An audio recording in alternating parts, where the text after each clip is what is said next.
Oo, mo sa lagi. Risk din na siya. Kaya what if sayo timuhan? No, nga na kay Mo na sila gingon mo. In doing business, whatever decision you do, you should make it right. So, ano na siya, I'll explain to you na deeper meaning. Nasayop ka decide. You go into the business but nasayop ka. That's why there's a statement, you should make it right. You make it right. How do you make it right? By, improving the marketing strategy. You find the wrong in that business and you make it right. Muna siya, gingon, if you enter a business, if you decide on doing a business, you have to make sure that you make the right decision. Okay. Regardless kung unsay. Regardless. So, classic example, kani. Siguro it was not the best decision to start a cafe like this, but how am I making this right? The one, by utilizing the second floor. Okay. See? Okay, utilizing so, that's one way of making it right. Okay. Ana, lain yun na siya nga situation kada branch. Again, the point is, when you decided to make a business or to run a business, you have to make sure that you make the right decision. So, never understand. Dilo na borlay kung mo na siya importante nga on a daily basis kung mahimo na agad ka. Okay, if you made the wrong decision today and you prolong it for a week, then nalugi na ka for 1 week. But if you make a wrong decision today and you come tomorrow, maybe you realize na, sayop ba ko? So, I'll change it. Pero na-experience na ikaw sa imong mga branches, na makaingon ka, sayop ni nga ako. Pero ako na itarungon din. Kani siya. Ano nakaingon ka sayop? Classic example. I was thinking na with all the simpre siya, I was expecting na nailaing mga food supplier or vendor during open, which nahitabo, but they themselves folded up. Okay. But then again, I have to stick to the principle of making it right. So you have to do something to make that decision right. So mangita dito pa maagi, dili ka mo tingon na mo rely lang lagi. I think mo na lisod by or mo nang indot ang imong strategy ng ani nga tupot ako branches compared sa franchising. Kung franchising ka, limited ka. O na kay i-follow ra nga standard lines, standard ano niya, pitan na kay Don Lemon or sa niya, no? Musunod na ka sa unsay ihang marketing material, iyang branding, di ka kabaligya o wala diha. Ang imong strategy na among kay kuwagod nga sa maktan lain ang offering. Muna nga for example sa all across the Cafe Del and DCC cafe nga brand, coffee niya is common. So nasa common denominator. Common. So if you ato ka sa Mactan, ari ka sa Mandawi, ato ka sa Liluan, or ato ka sa Pintay, pares yung lami ang tanan nga kape. Same na rin mong suppliers na. Same na tanan. Okay. So muna common niya. But ang side menu, side offering niya magdepende sa location. Kay core menu, kay side menu. So if you notice kung to kas Liluan, makatilaw kag mga seafoods. Di ba? Tungod kay dito. Doon man siya og dagat or something ana. Same time kung adto ka sa Mactan, na kay pasta, na kay salad. Tungod sa mga foreigners na client nga nasa hotel. Smart. Okay, di ba? Ang very similar offering is actually ang Pintay ug ang Mandawi. Okay.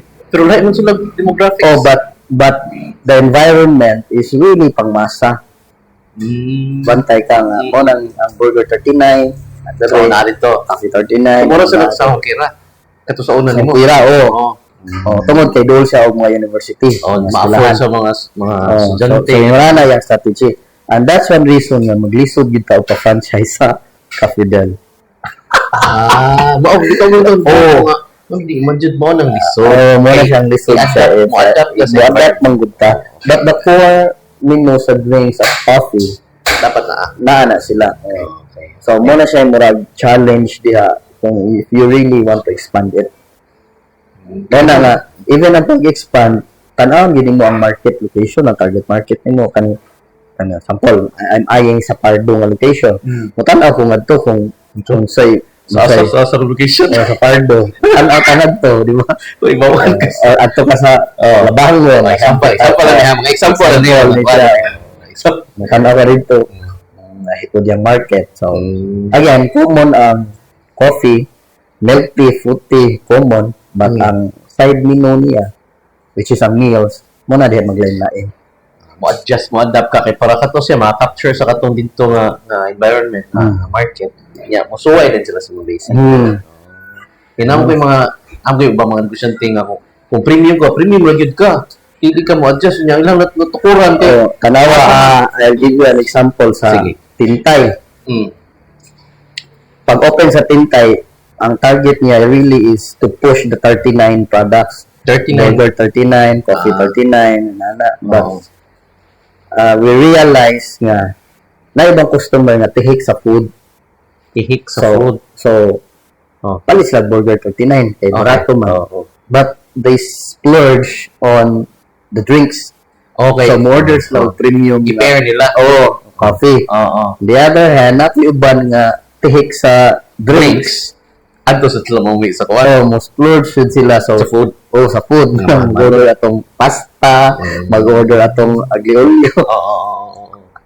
Di ba? So, inguna ba, but muna tanaw sa damong trend. Pagsugod sa Tintay, marag kusog jud ang mga 39 yung coffee, 39 yung burger. But lately, marag 50-50 na. So, na po'y 50% sa sales is coming from the premium products. 50% coming from the 39 products. Okay. So, di ka. Mula yung mga ingon nga, wa kay bad decision kay you always make it right every time. Every time. So, in a business, kung mo fail ka, it's either you quit or you make it work. Make it right. Okay. Daghan naman kayo. Kapila na branches ni Muro sa Conway?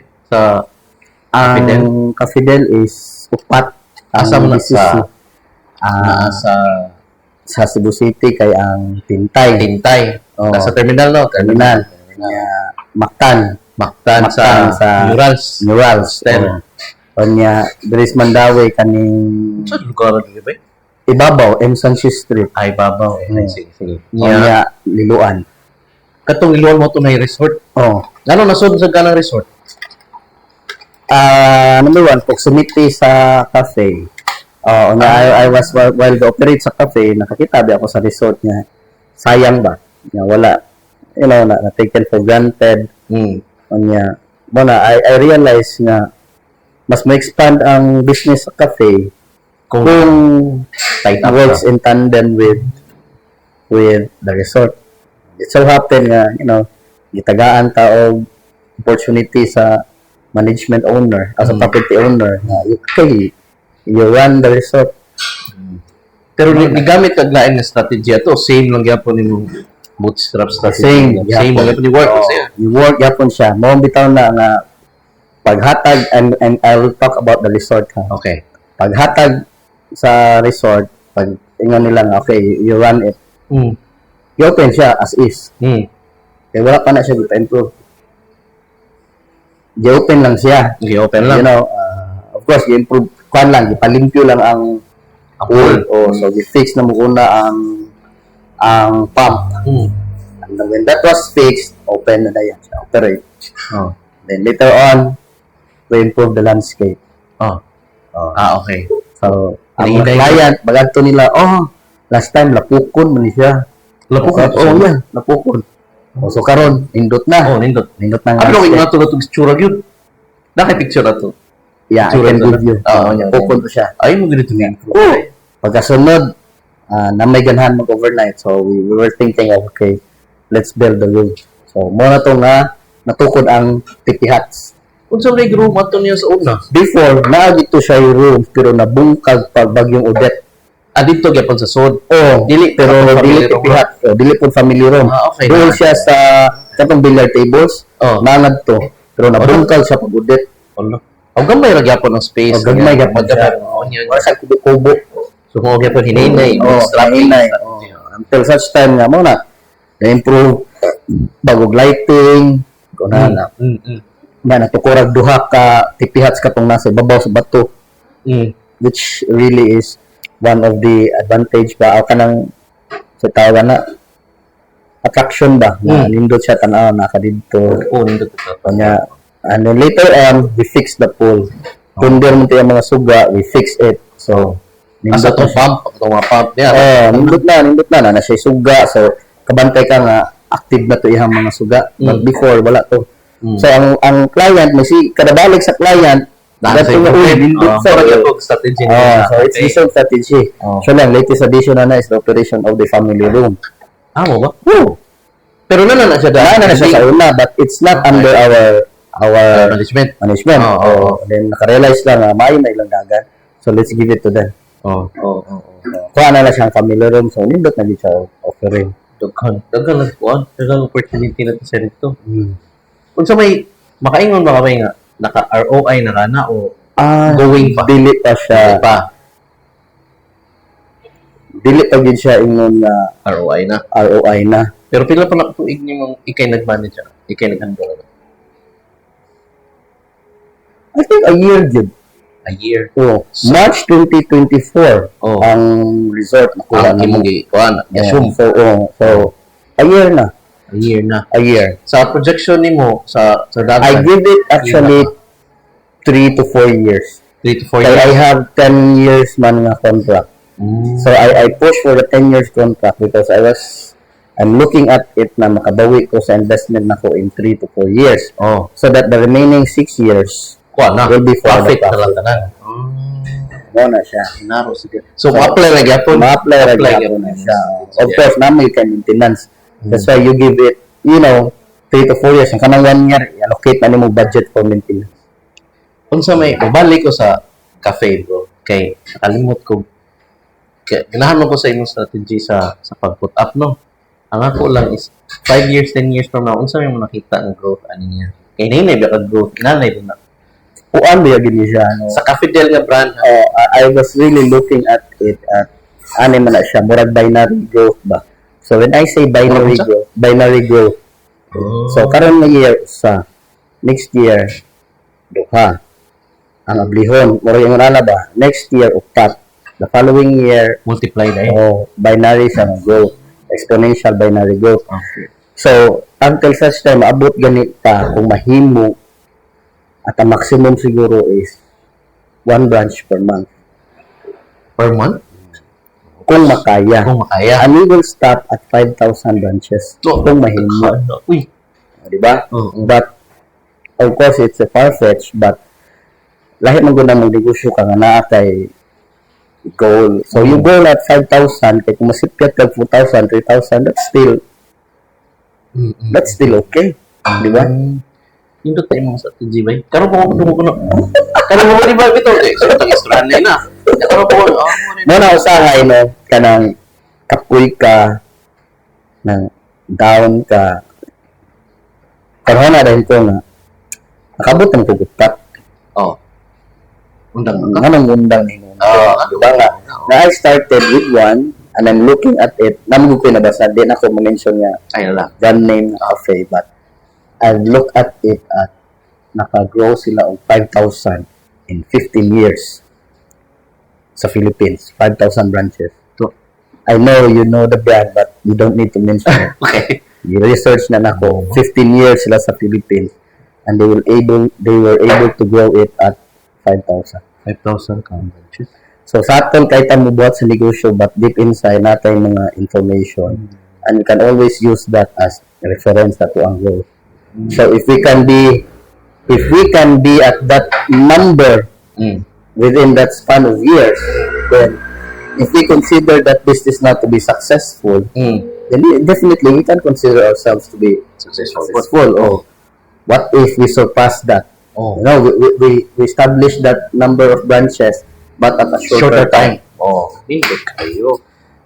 Ikabot sa time na mauto 15 years nila, grow. So, kung na ako na take away, ang take away na ko ani atong istoryahan kay walay business nga mo fail. Ang business owner ang fail. Kung dili siya willing to make it right. Mo gid. Sige. So, mo gid na siya nga In fact, there's a reason nga nung cafe. Nga nung dili coffee shop, nga nung cafe. Ano? Because kung cafe man din siya, dili maka-lock in sa coffee nga product. Look at Cafe Laguna, restaurant man na siya. Oh. Diba? Oh. And Cafe Alde. Cafe Alde is a Gold. fast pastry. Oh. See? Oh. Diba? So, the word cafe there is really More generic siya. more siya generic. Which is a good thing. Oh. Kaya naman, if in the future the cafe business really goes down, you can switch to Pastry baron. or without necessarily renaming your business. Milk tea. Sa related sa food and Yeah, beverages. So, Okay. that's part of making sure that you make a right decision. So, even the naming, dili na siya ingon nga, you just get it from thin air, or from out of the thin air. Nadyo na siya rationally behind. Ganong dili man na siya coffee del nga coffee, ganong cafe man.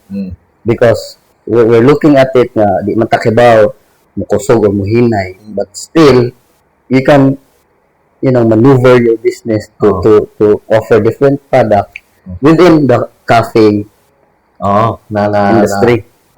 Under dito. Mention mo juga about sa name. Kung sa may rason nimo anong cafe, kaya na to sa anong cafe. Pero anong del? Number one is that ang mga Pinoy, ganayon na sila support. Whether we like it or not, but ganahan kita foreign founding brand. Okay. Now, if you look at Cafe Del, actually, gikan yun na sa pilidong na Deliera, but we drop RA so that it sounds like a foreign name or Italian. Okay. So, so the name itself, nala siya rason. Wala na siya Kitsa may nag-decide na bro, ikaw ra? ako na lang. Ako rin. Ikaw.